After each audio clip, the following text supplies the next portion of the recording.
안녕하십니까. 바로보는 TV 옴부즈맨 성유미입니다. 지난주 연합뉴스TV에서는 2020학년도 대학 수학능력시험 관련 소식과 격화되고 있는 홍콩 시위 소식 등을 신속하게 보도해드렸는데요. 오늘 연합뉴스TV를 말한다 시간에서는 뉴스 리뷰, 출발 640 등을 중심으로 이정훈 시청자 평가원이 모니터한 내용을 전해드리겠습니다.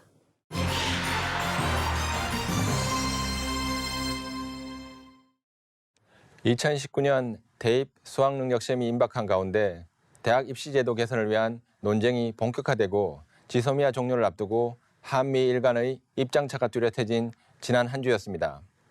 지난주 연합뉴스TV는 대입제도에 관련한 교육부의 최근 조사 결과와 특목고에 대한 정부의 방침에 대한 반응을 중심으로 보도하였습니다.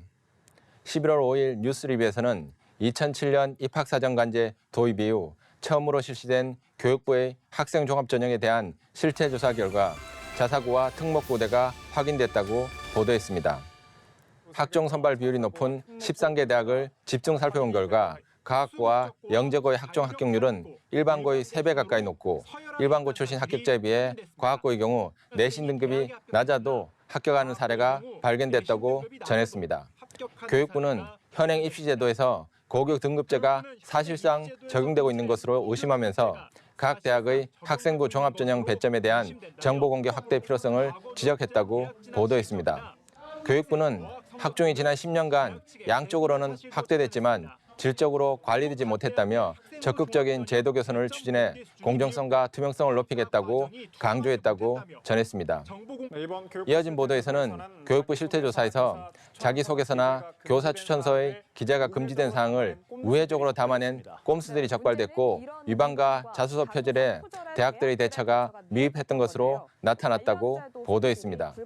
이번 13개 대학 실태조사 결과 자기소개서나 교사 추천서에 부모의 사회경제적 지위 등 기재 금지 사항을 적은 사례가 366건 적발됐고 자기소개서 표절 여부를 검증하지 않거나 교사 추천서의 기재 금지 위반에 대한 조치가 없는 대학이 대다수였다고 보도했습니다. 평가 참고를 위해 제공하는 고교 프로파일은 졸업생들의 진학률까지 확인 가능하거나 어학 성적과 소논문 등 금지 스펙이 포함되어 있기도 했는데 고교별 가점 사례를 확인하지 못했지만 정부는 편법 사례의 조치를 취하겠다고 밝혔다고 보도했습니다. 11월 7일 뉴스리뷰에서는 자사고와 특목고의 일괄 폐지 정책에 대해 학교와 학부모들은 즉각 반발하면서 이번 정책이 과거로 회귀하는 퇴행적 조치이자 초법적인 교육 폭거라고 주장하고 있다고 전했습니다. 정인용 기자입니다. 서울 자율형 사립고 교장연합회와 학부모연합회는 기자회견을 통해 정부 이번 결정이 공정성을 가장한 퇴행적 조치라며 지역에 따른 또 다른 서열화만 만들 뿐이라고 맹비난하면서 폐지 시기를 2025년으로 정한 것은 총선을 의식해 정치적 이해득실만 고려한 교육 폭거라고 지적했다고 전했습니다. 이들 학교 학부모층은 정책 일관성을 믿고 학교에 투자해왔던 만큼 손해에 대한 책임을 묻고 헌법 소원 추진도 검토하겠다고 밝히면서 정부가 정책을 철회할 때까지 항거하겠다고 밝혀 앞으로 큰 갈등을 예상했습니다. 지난주 연합뉴스TV는 현 대입제도에서 일어나고 있는 고교 서열화에 대한 조사 결과와 특목고 폐지에 관련된 정부의 방침에 대한 이해 당사자들의 반응을 보도하였습니다.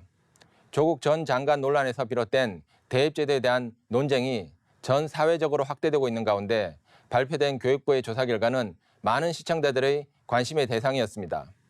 특히 특목고 폐지 정책은 현 대입제도에 매우 큰 영향을 줄 수 있다는 점에서 초유의 관심사가 되었다고 할 수 있습니다.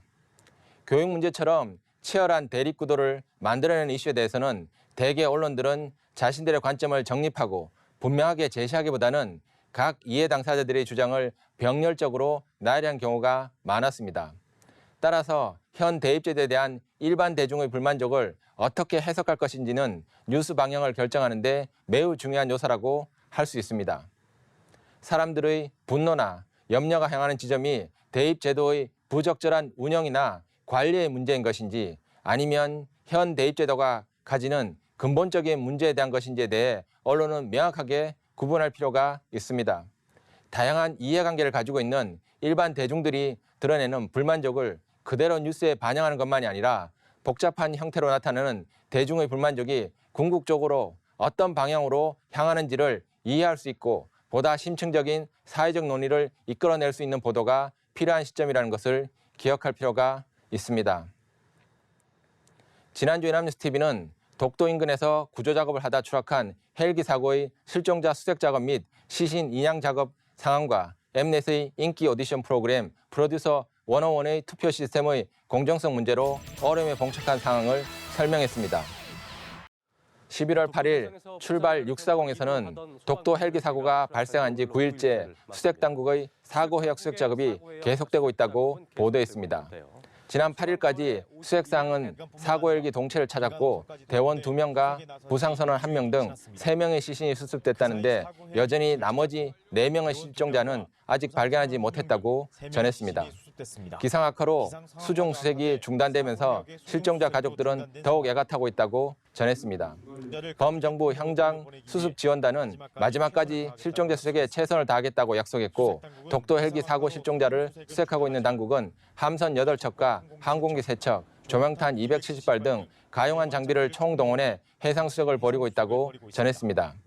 11월 5일 뉴스리뷰에서는 국민 프로듀서를 표방했던 엠넷 오디션 프로그램은 이번 사태로 시청자들의 신뢰를 잃었다고 전했습니다. 논란의 핵심은 오디션 프로그램 명성 유지의 핵심인 공정하고 투명한 투표 시스템의 작동 여부인데 엠넷이 지향한 국민 프로듀서가 허울해지지 않았다는 게 증명되면서 제작진은 물론 오디션 프로그램 자체에 대한 신뢰도 무너졌다고 지적했습니다. 제작사와 아이돌 기획사들의 뒷거래 의혹까지 제기된 가운데 이번 사태가 연예계 전반으로 번질 수 있다는 우려마저 나오고 있다고 평했습니다. 지난주 연합뉴스TV는 독도 헬기 사고 실종자 수색 작업과 프로듀서 101 투표 조작 사건에 대해 큰 비중 없이 보도하였습니다. 반면 두 사건 모두 사회적으로 상당한 반향을 불러일으켰다고 할 수 있습니다. 물론 독도 헬기 사고에서는 상당한 인명피해도 있었고 수색 작업이 진행되고 있다는 점이나 해당 오디션 프로그램은 많은 사람들의 사랑과 관심도 받게 되면서 사람들의 시간과 돈이 낭비되었다는 점에서 보도할 만한 가치가 있는 사안인 것은 사실입니다. 하지만 이 사건들이 사람들에게 주목받는 더 중요한 이유는 특정 언론사들이 이번 사건들에 대한 법률적인 책임 여부와는 별개로 이번 사고와 사건에 상당한 도덕적 책임이 있다는 점이라고 할 수 있습니다. 하지만 지난주 연합뉴스TV는 이런 쟁점에 대한 언급 없이 해당 사건이나 사고에 대해서만 간단하게 보도한 점은 상당히 아쉬운 점이라고 할 수 있습니다. 언론사의 뉴스 가치와 일반 시청자들의 뉴스 가치의 차이가 커지고 이러한 차이가 지속되게 되면 언론사의 신뢰도에 부정적인 영향이 있을 수 있다는 사실을 기억할 필요가 있습니다. 지난주 연합뉴스TV에서는 종료를 앞두고 있는 지소미아에 대한 미국 정부의 철회 압박과 한미 방위비 인상과의 연계 가능성에 대해 보도하였습니다. 11월 7일 뉴스리뷰에서는 지난 5일 미 국무부의 외교안보 경제 담당 고위 인사 3인방의 이례적 방언은 지소미아 방위비 등 민감한 현안 속에서 미국이 한국을 압박하기 위해 보여주기식 연출이라는 지적도 제기되고 있다고 전했습니다. 드 하트 방위비 분담 협상 대표는 우리 측 정재계 인사들과 만난 자리에서 또다시 천문학적인 방위비 분담 비용을 꺼내든 것으로 전해졌는데 해당 비용엔 전략자산 전개, 미군의 순환 배치에 드는 비용 등 한국을 방어하기 위한 명목의 비용이 광범위하게 포함된 것으로 보도했습니다. 일각에선 미국이 방위비 협정 자체를 손보거나 주한미군 문제로까지 연기할 수 있다는 우려 섞인 전망도 나오고 있지만 정부는 방위비 분담 협상 과정에서 한미가 주한미군 철수와 관련한 어떠한 논의도 한 적이 없다고 선을 그었다고 보도했습니다. 하지만 트럼프 대통령의 성향상 언제든 주한미군 카드를 사용할 가능성은 여전히 남아있는 상황이라고 분석했습니다. 지난주 연합뉴스TV는 지소미아 효력 종료를 앞두고 지소미아 유지를 원하는 미국 측의 다양한 의견 개진과 한미 방위비 분담 협상과의 연계 관련성에 대해 차분하게 보도하였습니다. 한반도의 평화와 안보를 위해 미국과의 협력은 필수적이지만 최근 한국과 일본과의 관계가 악화되면서 한미일 간 공조체계 붕괴에 대해 미국의 우려가 더 커지고 있다고 주장하고 있습니다. 특히 복잡한 외교 정책에 대해 보다 잘 이해하기 위해서는 시청자들이 사안을 보다 풍부하게 파악할 수 있도록 다양한 배경 지식이나 구체적인 사실을 포함하는 것이 바람직합니다. 지난주 연합뉴스TV는 구체적인 사실이나 취재 내용보다는 미국 측 인사들의 일종의 언론 플레이를 중심으로 보도를 진행한 점은 아쉬운 점이라고 할 수 있습니다.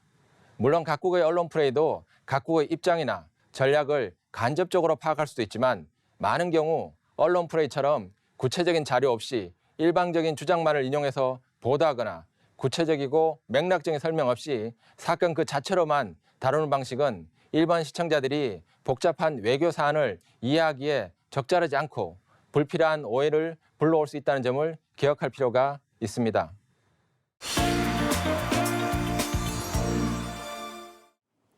이번 순서는 주말에 방영되는 제작 프로그램을 대학생인 시선으로 분석하고 평가한 내용을 들어보는 캠퍼스 TV 리포트 시간입니다. 이번 주는 서울여자대학교 도거동문학과의 오지윤 학생 나와 있습니다. 안녕하세요. 안녕하세요. 자, 지난주에 어떤 프로그램 모니터하셨죠? 네, 저는 지난 9일에 방송된 트렌드 지금 여기를 모니터했습니다. 이번 방송에서는 여행하기 좋은 전국 각지의 명당에 대해 다뤘습니다. 그럼 자세한 모니터 내용 지금부터 전해드리겠습니다.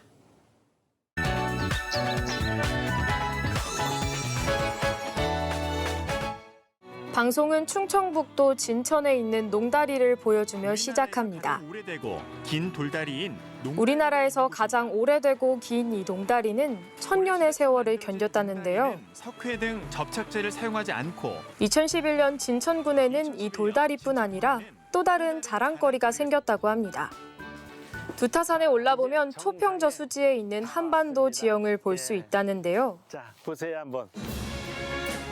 자료화면으로 제시된 한반도의 모습과 작은 섬까지 닮은 모습이 눈에 띄었습니다. 이 삼면 바다부터 산맥, 섬까지 일치한 한반도 지형은 진천이 전국에서 유일하다고 합니다. 게다가 한반도 지형을 둘러싼 초평호 물길이 청룡과 닮아 있다는데요. 더욱 신비로운 모습을 자아내는데요. 이 명당의 기운을 받아 이 지역에서 큰 인물이 다수 배출되었다고 합니다. 다음으로 좁은 산길을 따라 삼형제 바위를 찾아갔는데요. 사이좋게 앉아있는 모습이 형제 같다고 해서 삼형제 바위라고 이름 붙여졌다는데요. 그중 가장 큰 바위를 큰 바위 얼굴이라고 부른다고 합니다. 이 바위의 모습을 사람마다 다 다르게 해석한다고 하는데요. 성모 마리아상으로도 보인다고 합니다. 북쪽을 향해 눈물 흘리는 큰 바위 얼굴이 북녘 땅의 동포들을 걱정해서 흘리는 눈물이라는 말이 가장 인상 깊었습니다. 진천군 주민인 변상주 씨는 기가 서린 땅에서 산다는 자부심을 느낀다며 진천의 명당을 많이 찾아달라는 말을 남겼는데요. 영험한 기운을 받으러 꼭 가보고 싶다는 생각이 들었습니다. 이어서 찾아간 곳은 섬진강이 지리산 자락과 만나는 전라남도 구례군입니다.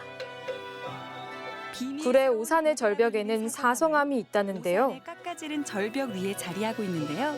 이 사성암은 수많은 고승들이 수도한 사찰이라고 합니다. 영욕을 내려놓고 불교성인 원효대사, 의상대사, 도선국사, 진각국사 이 4명이 수행을 했던 이곳 사성암은 특히 풍수의 대가 도선국사가 풍수지리를 체득한 곳으로 유명하다는데요. 풍수지리를 완성한 곳으로 유명한데요. 그중 산왕전은 암벽으로 둘러싸여 기운이 집약되어 있다고 합니다. 모여 있는 곳은 산왕전입니다. 산왕전 바로 옆 도선국사가 참선하여 득도했다는 천연동굴 도선굴을 방송을 통해 볼 수 있었는데요. 지나갈 만큼 입구가 좁은 도선굴은 극정성으로 기도를 올리는 이곳에서 기도를 올리는 사람들의 모습에서 경건함과 간절함까지 느껴졌습니다. 25m 절벽에 지은 유리광전에서는 마의 약사 열애불이라는 암벽에 조각된 불상을 볼 수 있었는데요. 대신 암벽에 거대한 부처 모습이 조각돼 있는데요. 원효대사가 이 거대한 열애불을 손톱으로 새겼다는 전설이 내려온다고 합니다. 전에 내려오는 마의 불은 높이만 해도 3.9m에 이릅니다. 그 가치를 인정받아 전라북도 유형문화재로 지정이 되기도 했다는 사실을 방송을 통해 처음 알게 되었습니다. 도선굴을 통해 밖으로 나가면 넓게 펼쳐진 구례 풍경을 볼 수 있었습니다. 반깁니다. 마지막으로 전라북도 순창의 내룡마을을 찾아갔는데요. 마치 장군처럼 마주보고 있다. 이곳은 장군이 마주 앉아 있는 듯한 산세라는 장군 대좌형 명당으로 유명하다고 합니다. 저 광양 앞바다에 이곳은 이무기가 여의주를 얻은 곳이라는 설화가 있다는데요. 강을 거슬러 오르다가 마침 여기에 당도에서 곳곳에 눈에 띄는 기묘한 모양의 바위들이 강을 따라 3km 정도 이어져 있다고 합니다. 하지만 그중에 장군목의 명물은 단연 요강바위라는데요. 요강바위라는데요. 마치 요강처럼 움푹 파인 형태인 이 요강바위에 전쟁 당시 주민들이 숨어 화를 면했다고 하는데요. 전쟁 당시 마을 주민들이 이곳으로 피신해 목숨을 구하게 되면서 마치 바위가 주민들을 지켜주는 존재인 것 같았습니다. 이 바위는 1993년 중장비를 동원한 사람들에게 도난당한 적이 있다고 하는데요. 마을을 비운 사이 도석군들이 중장비를 동원해 바위를 훔쳐간 건데요. 마을 사람들이 십시일반 돈을 모아 1년 반 만에 제자리로 돌려놓았다는 에피소드는 요강바위가 사람들을 지켜주는 만큼 사람들도 요강바위를 지키고자 노력하고 있다는 생각이 들게 했습니다. 동네 사람들이 다 돈 십시일반으로 냈어요. 요강바위에 기도하면 아이가 생긴다는 믿음이 있다는데요. 바위를 쓰다듬으며 아들을 바라는 모습도 볼 수 있었습니다. 하나의 소원을 이루어줄 수도 있다는 명당에 대한 믿음이 위로와 희망이 된다는 내룡마을 이장인 양가병 씨의 말로 방송은 마무리되었습니다. 희망을 갖는다는 것이 중요한 거 아닌가요? 네, 모니터 내용 잘 봤습니다. 오지훈 학생은 이번 트렌드 지급여기에서 어떤 부분이 가장 인상 깊었나요? 네, 저는 이 명당을 찾는 사람들이 하나같이 간절한 소원을 비는 모습이 가장 기억에 남습니다.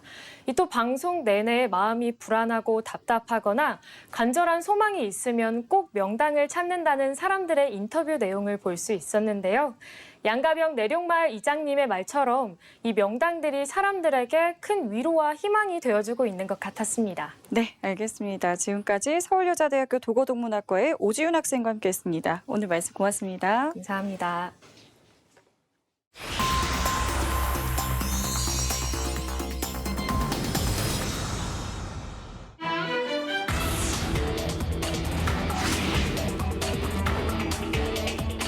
이번 수사가 마지막일 수 있도록 백서를 쓰는 심정으로 제기되는 모든 의혹을 철저하게 조사하도록 하겠습니다.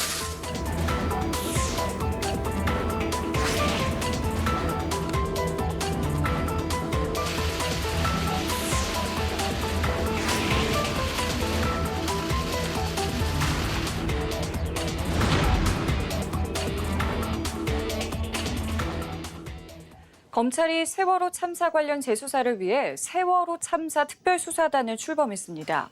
참사가 발생한 2014년 4월 이후 5년 넘게 이어져 왔던 여러 의혹들이 이번에는 해소될 수 있을지 주목이 되고 있는데요.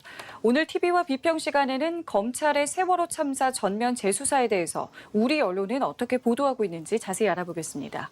오늘 경희대학교 커뮤니케이션 연구소의 이장환 교수 나오셨습니다. 어서 오세요. 안녕하세요. 자, 세월호 참사 특별수사단이 출범을 했습니다. 이 출범에 대해서 세월호 유가족 또 여야 정치권의 반응을 언론에서는 현재 어떻게 좀 보도를 하고 있었나요? 네, 세월호 참사를 전면 재수사하는 세월호 참사 특별수사단이 지난 11일 출범하면서 수사 범위와 조사 대상 그리고 책임자 처벌에 관심이 집중되고 있습니다. 언론은 검찰 특수단 출범과 세월호 재수사에 대해 유가족들의 반응을 담아 보도했는데요. 연합뉴스는 11월 6일자 기사를 통해 유가족들은 검찰 특수단의 설치를 환영한다면서 박근혜 정권 당시 청와대와 국정원, 기무사 등에 대해 성역 없이 철저히 수사해야 하며 이를 통해 전면적인 재수사가 이루어져 진실을 명명백백하게 밝혀내고 책임자 전원 처벌을 바란다고 보도했습니다. 오마이뉴스는 11월 8일자 기사를 통해 4.16 세월호 참사 가족협의회 전 집행위원장 유경근 씨의 인터뷰를 전합니다. 유경근 씨는 수사를 방해한 황교안 당시 법무부 장관에게 책임을 묻는 것도 중요하지만 핵심은 참사 당일 무슨 일이 있었는지 제대로 밝히는 것이라면서 핵심 과제를 수사하다 보면 나머지는 자연스럽게 따라오게 돼 있다고 강조합니다. 또한 검찰 특수단이 사회적 참사 특조위 및 유가족들과 충분히 소통하면서 진상규명을 할 수 있다는 말도 전합니다. 또한 언론은 세월호 참사 재수사에 대한 여야 정치권 반응을 전하는데요. 중앙일보는 11월 9일자 기사를 통해 검찰이 특수단을 구성해 사건을 재조사하기로 결정한 것은 만시지탄이지만 환영하며 치유와 통합의 진실규명을 위해 검찰의 임무가 막중하다는 박찬대 더불어민주당 원내 대변인의 발표를 인용하면서 보도합니다.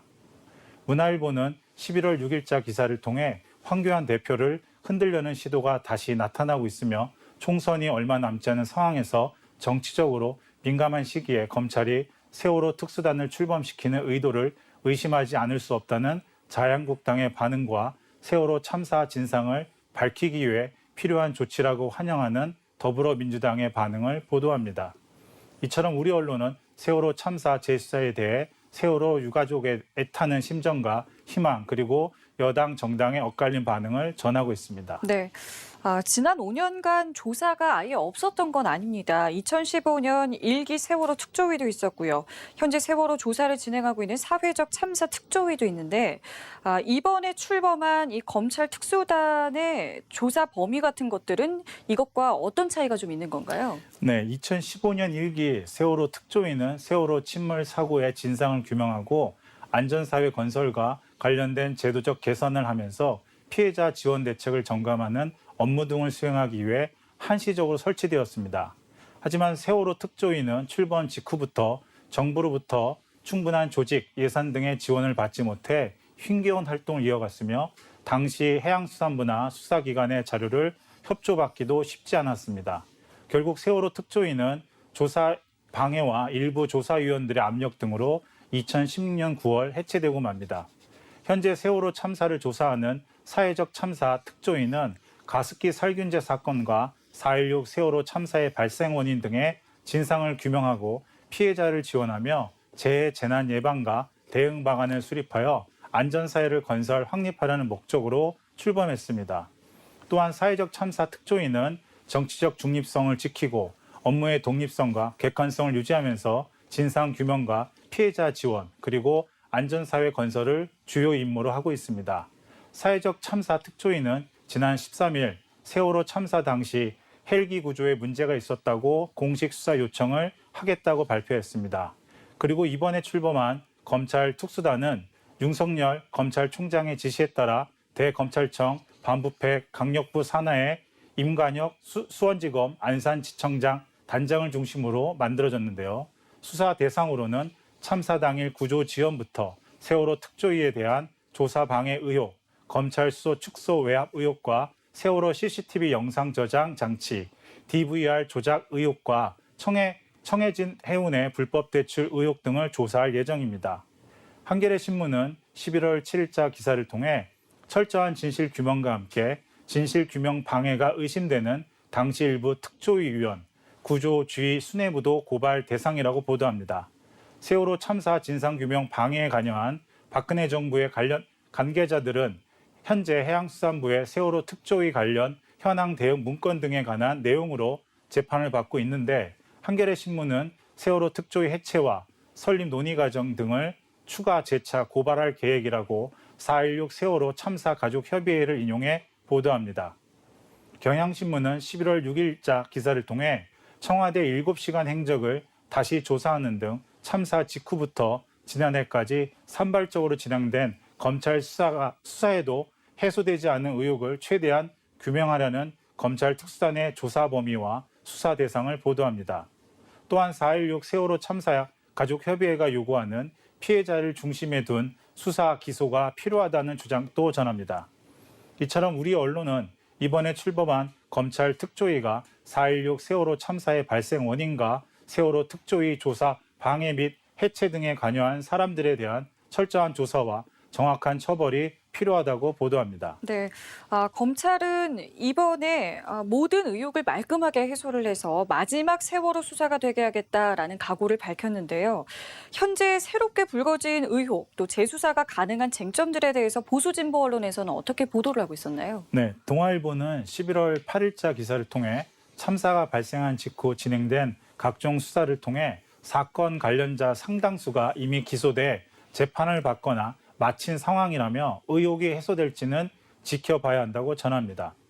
중앙일보는 11월 11일자 기사를 통해 당시 수사 외압, 진상규명, 부실구속 등 모든 수사 대상이며 법조계에선 이번 세월호 재수사의 핵심을 세월호에 대한 정확한 급변층 원인, 해군의 세월호 CCTV 저장 장치의 바꿔치기 의혹, 그리고 단원고 고 임견빈 군의 부실구조 의혹이라고 보고 있다고 보도합니다. 또한 중앙일보는 검찰이 참사 당시 법무장관이었던 황교안 자유한국당 대표의 수사 외압 의혹을 조사하는 데 있어 총선을 앞둔 상황인 만큼 정치적 폭발력이 크다는 점도 전합니다. 조선일보는 11월 7일자 사설을 통해 세월호 참사와 관련해서는 그동안 검찰 수사와 국회 국정조사, 감사원 감사, 해양안전심판원 조사, 특조위 조사 등 진상규명과 책임자 처벌 절차가 거듭 진행됐으며 참사 직후 5개월 넘게 진행된 검찰 수사에서만 세월호 선사와 선원, 구조 해경, 해운업 관계자까지 무려 400명이 입건됐으며 150명 넘게 구속 기소되었다고 말합니다. 조선일보는 재판 과정에서 선체 불법 증축과 평행수 부족, 부실한 화물 고정, 운전 미수, 감독 소홀 등 참사를 야기한 원인들이 빠짐없이 드러났다며 더 이상의 재조사는 불필요하다고 말합니다. 이처럼 보수 언론은 세월호 참사 재수사에 대해 지난 5년 동안 검찰과 정부의 조사와 법적 판결과 처벌을 다 선고받은 사건이라고 보도합니다. 따라서 검찰이 지금 세월호 참사를 재조사한다는 것은 자유한국당 황교안 대표를 정조준하는 것이며 총선을 의식한 검찰의 정치적 행동이라고 비판합니다. 한겨레 신문은 11월 6일자 기사를 통해 참사 발생 5년이 넘도록 세월호는 풀리지 않는 매듭이라며 더 이상의 규명이 필요하지 않을 때까지 수사를 해보자는 것이다. 그동안 조사했던 모든 것들을 모아 수사를 진행하겠다는 세월호 참사 감찰 특수단의 의지를 전합니다. 또한 세월호 수사의 외압 의혹, 국정논당 사건을 수사한 검찰 특수수사본부를 조사했지만 특수본부는 황 대표 등 핵심 당사자들은 조사하지 않은 채 수사를 종결한 만큼 세월호 수사 외압 의혹도 수사 대상으로 보도합니다. 경향신문은 11월 10일자 기사를 통해 검찰이 이미 수사한 사안도 재수사 대상에 포함될 수 있다며 다른 정치적 고려는 있을 수 없고 세월호 참사의 모든 의혹을 밝힌다는 자세로 열심히 수사하겠다는 임관혁 검찰 특수단 단장의 발표를 인용해 보도합니다. 이처럼 진보 언론은 세월호 참사에 대한 검찰의 전면적인 재조사를 환영한다고 보도합니다. 5년 넘게 세월호 참사에 대한 정확한 조사가 이루어지지 않아서 유가족들의 고통이 컸다면서 이제라도 원인 규명과 책임자들에 대한 법적 책임을 요구한다고 전하고 있습니다. 네, 맞습니다. 더 이상 늦어져서는 안 될 텐데요. 부실 수사 의혹, 또 진상 규명 등에 있어서 우리 언론은 앞으로 좀 어떤 역할을 해야 될까요? 네, 세월호 침몰 당시 일부 언론은 전원 구조라는 오버로 일명 기레기가 되었으며 유가족들의 애타는 심정을 속보 경쟁의 결과물인 어뷰징으로 쏟아냈습니다. 또한 대부분의 언론은 현장 취재 대신에 정부의 발표를 그냥 받아 적는 받아쓰기 저널리즘 태도를 취했습니다.